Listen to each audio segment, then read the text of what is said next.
as midwives of the election, which is a very important event in this country, we will ensure that both mother and the baby are safe.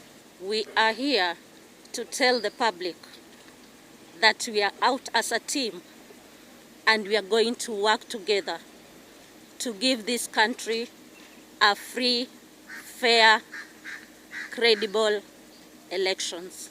I would like to appeal to you as our partners to work with us and build this nation, and we promise to deliver a credible election come next year.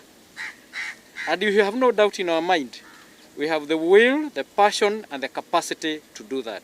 You, the media, you are one of our key stakeholders, and we want to work together on this journey such that whatever you report should bring this nation together and not break the nation. As the Commission, we continue to plan for the 2022 general election.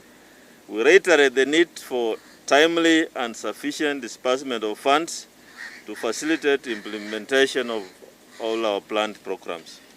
Further, the Commission appeals to security agencies to collaborate with the Commission to ensure a secure environment for the conduct of elections.